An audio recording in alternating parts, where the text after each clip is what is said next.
Le FC Barcelone a bouclé une recrue inattendue pour Hansi Flick. Hansi Flick au centre d'entraînement du Barça. La direction du FC Barcelone a conclu l'arrivée d'un jeune buteur de Girona, déjà bien connu du côté de la Ciudad Condal. Hansi Flick a pris les commandes du FC Barcelone depuis quelques jours déjà. Bien que privé de plusieurs de ses joueurs, en vacances suite aux récents tournois internationaux, le tacticien allemand impose déjà sa patte et semble faire l'unanimité auprès de la presse locale. Quoi qu'il en soit, il sait aussi que pour être compétitif et rivaliser avec l'ennemi juré madrilène, sa direction va devoir lui ramener plusieurs nouvelles têtes. Depuis plusieurs semaines déjà, il est question d'un intérêt prononcé des Catalans pour Nico Williams, confirmé par Joan Laporta lui-même.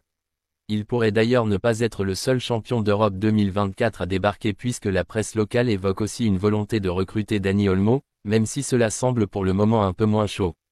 Et voilà que selon la Cadena SER, Flick va pouvoir compter sur un nouvel attaquant. Artem Dovbyk à un pas de l'Atlético. Un prix assez bas, le FC Barcelone a ainsi conclu l'arrivée de Pau Victor. Le buteur catalan appartenait jusqu'ici à Girona, et était prêté au Barça B la saison dernière. En D3, sous les ordres de Rafa Marquez, il a inscrit 20 buts en 39 matchs, et les Blaugrana ont logiquement souhaité le conserver. Après plusieurs semaines de négociations, les deux clubs catalans sont parvenus à un accord, et le joueur coûtera un peu plus de 3 millions d'euros aux Barcelonais. Il fera partie de l'équipe première, et a signé un contrat de joueur DA. Un renfort intéressant pour Hansi Flick, et le buteur de 22 ans a de grandes chances d'être la doublure de Robert Lewandowski cette saison, alors que Vitor Roque devrait faire ses bagages, probablement sous la forme d'un prêt, et que Marc Guiu a pris la direction de Chelsea. Real Madrid, Arda Güler bientôt prêté en Bundesliga. Arda Güler souhaite quitter le Real Madrid. Arda Güler bientôt en Bundesliga. Arda Güler pourrait profiter de ce mercato d'été pour quitter le Real Madrid et prendre la direction de la Bundesliga allemande. Avec la venue de Kylian Mbappé dans le secteur offensif, Arda Güler pourrait voir son temps de jeu se réduire dans les rangs du Real Madrid. Du coup, la jeune pépite de 19 ans envisagerait un départ lors de ce mercato d'été. Concernant son avenir, il aurait des belles touches.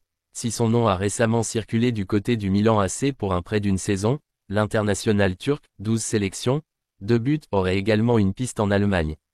Selon les informations du Mediasport, il serait dans le viseur du Bayer Leverkusen. Le natif d'Ankara serait séduit à l'idée de rejoindre le champion d'Allemagne. Un prêt d'une saison serait à l'étude entre les deux clubs. Le Real Madrid piste 2 défenseurs centraux d'expérience. L'été est encore long et on n'écarte aucune option du côté du Real Madrid pour faire face au départ de Nacho et à la non-signature de Leny Yoro. Le Real Madrid travaille avec une grande tranquillité sur le marché des transferts depuis des années et refuse de céder à la panique même quand la situation semble urgente. En l'état actuel des choses, Carlo Ancelotti ne dispose que de 3 centraux disponibles dont Militao qui revient d'une grave blessure et Jesus Valiero qui a joué 10 matchs sur les 2 dernières années. Néanmoins, le club madrilène a par exemple démontré l'année dernière suite au départ de Karim Benzema qu'il ne se précipitait pas et prenait le temps d'étudier les options quitte à passer à côté de joueurs. Ce fut le cas avec Harry Kane par exemple, mais ça n'a pas empêché les merengues de réaliser une saison historique et de finalement trouver une meilleure option encore, Kylian Mbappé, un an plus tard certes. 2 profils étudiés. Pour cet été, les dirigeants madrilènes ne voulaient pas faire sauter la banque pour Leny Yoro et tout indique qu'ils ne le feront pour personne. Carlo Ancelotti dispose de Tchouaméni comme option de secours au poste et David Alaba reviendra en cours de saison. L'idée est donc plutôt de dénicher le bon coup ou de s'abstenir. L'hypothèse de ne recruter personne est tout à fait envisageable et envisagée si le club ne trouve pas ce qu'il désire. Mais que désire-t-il? Aux dernières nouvelles, ce sont plutôt des profils de centraux expérimentés qui sont étudiés par la Maison Blanche. En effet, le média The Athletic informe ce mardi que le nom de Aymeric Laporte était dans les discussions internes la semaine dernière. Il est expérimenté mais n'a que 30 ans et a démontré à l'Euro qu'il est encore bien physiquement. Le cas du Français naturalisé espagnol ne fait toutefois pas l'entière unanimité et surtout, il semble compliqué de le recruter à bon prix puisqu'il a signé en 2023 à Al Nasr en Arabie Saoudite. Il faudrait une vraie volonté de la part du joueur de signer puis trouver une entente avec son club pour obtenir ses services pendant un an. Pas facile. D'un autre côté, la Gazzetta dello Sport, relayée par AS, évoque une piste qui mène jusqu'à Mats Hummels. L'Allemand de 35 ans est actuellement libre de tout contrat après une saison très réussie avec le Borussia Dortmund et il était d'ailleurs sur le point de s'engager avec un club italien jusqu'à ce que le Real Madrid se présente. En effet, Le média local affirme qu'il était en négociations avancées avec Bologne pour s'y engager une saison, sauf que les discussions ont ralenti, pour ne pas dire qu'elles sont paralysées depuis que le Real Madrid a montré un intérêt à son égard et sur sa situation. Contrairement à Laporta, Hummels semble cocher toutes les cases pour répondre aux besoins à court terme de la Maison Blanche, puisqu'il signerait en tant que joueur libre avec un salaire raisonnable, pour une seule année, et il a une grande expérience qui lui permettra assurément de répondre présent quand l'équipe aura besoin de lui. Santos envoie une invitation à Lamine Yamal. Lamine Yamal face à la France. Le club de Santos a invité Lamine Yamal, après que ce dernier ait publié une photo de lui sur X avec le maillot du club brésilien, floqué Neymar Jr. Ce maillot est historique, Yamal. Nous allons vous présenter le nouveau manteau sacré. Si vous préférez, vous pouvez venir le prendre à Villa Belmiro et profiter de l'occasion pour connaître le temple sacré du football mondial pendant vos vacances. Salutations en noir et blanc, Ninho de la Villa, a publié Santos sur ses réseaux sociaux. Invité à se rendre au Brésil, Lamine Yamal n'a pas encore répondu à la demande du club de Pelé. L'ailier du Barça a encore 2 semaines de vacances devant lui avant de reprendre l'entraînement avec les Blaugrana. Il pourrait donc en profiter pour faire un crochet du côté du Brésil pour aller visiter les installations du club et obtenir le nouveau maillot, comme promis par Santos. La balle est désormais dans le camp de Yamal. Mbappé explique comment il a préparé le discours de sa présentation dans une interview pour la chaîne YouTube officielle du Real Madrid. Kylian Mbappé a partagé ses sensations sur son arrivée au club, l'excitation de sa présentation et ses attentes pour l'avenir. La vérité, c'est que j'ai beaucoup réfléchi à ce jour. J'avais beaucoup de choses en tête, mais c'était beaucoup mieux que ce que je pensais, et j'avais pensé beaucoup de bonnes choses avant. C'était un jour historique pour moi, pour ma famille et tous mes amis. C'est pourquoi je veux dire, merci à tout le monde, merci à tous les Madridistas, a expliqué Kylian. Il a dit de son discours qu'il était improvisé, et a expliqué comment il l'avait préparé. J'avais quelques petites idées, mais je voulais parler avec mon cœur, parce que comme je l'ai dit, c'est un rêve pour moi. C'est plus facile de parler d'un rêve, de quelque chose que l'on connaît, que l'on vit. Je voulais partager cela avec les Madridistas parce que nous partageons la même passion. Le Real Madrid, un grand jour pour moi.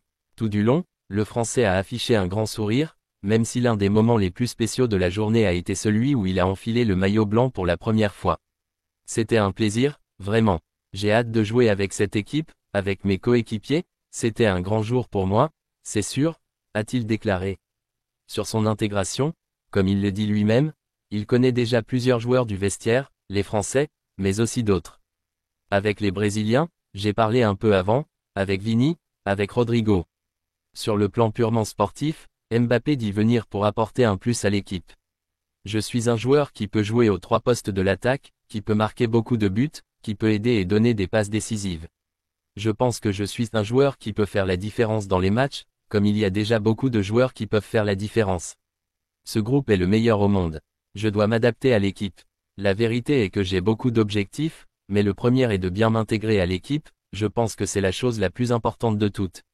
Après ça, les autres choses viendront facilement, ajoute-t-il.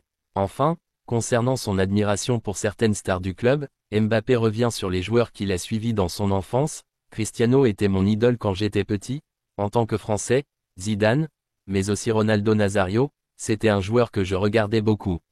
Le Real Madrid a eu beaucoup de joueurs légendaires. Le Barça a choisi le successeur de Lewandowski, Lenny Yoro a déjà un surnom original à Manchester United. Le Barça est à la lutte avec le PSG pour son futur neuf, Lenny Yoro est déjà comparé à une grande légende de Manchester United. Manchester City chasse une star anglaise. Retrouvez dans votre revue de presse Foot Mercato les dernières informations de la presse sportive européenne. Le Barça traque un phénomène suédois. Le cas Robert Lewandowski divise au FC Barcelone. En co, son salaire mirobolant. L'attaquant touchera pas moins de 32 millions d'euros cette saison, soit le 2e plus gros salaire en Liga. C'est un gouffre financier pour un club en difficulté financière, surtout s'il ne répond pas aux attentes. Mais comme l'indique Relevo, le Barça aura la possibilité de se séparer de lui gratuitement l'été prochain grâce à une clause cachée. Pour cela, il faudrait qu'il joue moins de 55% des rencontres du club barcelonais. Le Barça pense déjà à lui trouver un successeur et selon Ojogo, c'est le phénomène suédois Victor Gyökeres qui coche toutes les cases. Le club catalan a déjà supervisé le joueur à plusieurs reprises et est tombé sous son charme. Il faut dire que l'attaquant a réalisé une saison folle avec 41 buts et 15 offrandes avec le Sporting. Néanmoins, la concurrence est féroce sur ce dossier puisque le PSG est aussi intéressé. Le surnom original de Yoro. Manchester United a réalisé le gros coup Lenny Yoro en doublant le Real Madrid, Liverpool et le PSG. Si une pression accompagnera le grand espoir français en raison du prix déboursé, ce dernier s'est déjà mis dans la poche les pensionnaires d'Old Trafford. La preuve, à son arrivée, Yoro a reçu un message d'une légende du club, un certain Rio Ferdinand. The Sun a tout de suite fait le lien et a trouvé un surnom original aux Français. Appelé le Yorio, lâche le tabloïd anglais. Évidemment, on ne peut que lui souhaiter la même carrière que l'emblématique défenseur anglais. Manchester City piste un joueur à 80 millions d'euros. En Angleterre, Manchester City est pris d'assaut par l'Arabie Saoudite. Ederson et Kevin De Bruyne sont annoncés avec insistance dans le viseur d'Al Ittihad. Si le Brésilien est proche d'un départ, Pep Guardiola a annoncé que son maître à jouer belge va rester. Pep Guardiola a fait cette déclaration avant le match amical de son club contre le Celtic en Caroline du Nord. Pour autant, le Daily Mirror révèle que Manchester City chasse une star anglaise du nom d'Eber Chiez. Le Daily Star affirme aussi que Guardiola a des vues sur le meneur de jeu de Crystal Palace. Le coach catalan est un admirateur de longue date du joueur. Mais pour le déloger, Crystal Palace réclame pas moins de 80 millions d'euros.